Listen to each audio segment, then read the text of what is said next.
Mga ka-surprise, kahapon po, naganap po tayo ng Thai food.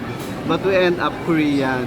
And now mga ka-surprise, Indian food naman mga ka-surprise. I've seen a lot of vloggers na talagang na-appreciate nila yung mga Indian food mga ka-surprise.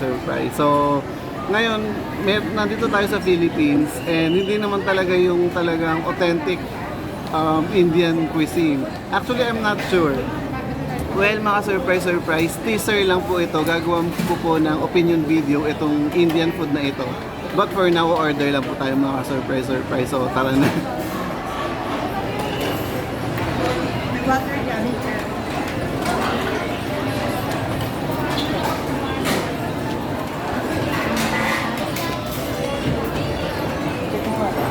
Biryani po. Chicken biryani po. Beef biryani ang aming best seller po. Baka di mo makita ng biryani. Masarap yan. Try niyo po. Thank you, ma'am. Biryani.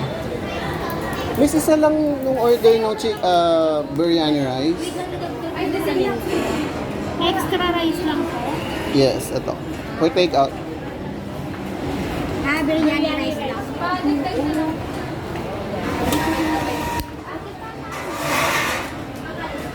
Hindi ito kung dalawa. Hindi, buy one, take one, sure. Shawarma ka lang. Ganito po. Kapag sa tatlo mo, dalawang ganito, dalawang okay. Ay, kapag rice, dito lang ako.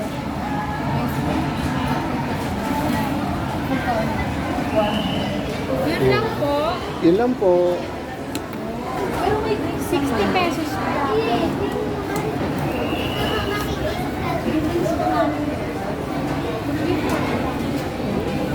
Ate, 40 pesos po sa ulo. Ayun, mag-iba ka ng Salamat. So mga ka-surprise, may pag ganito sila na pag nag-beep ito, finish na yung biryani natin.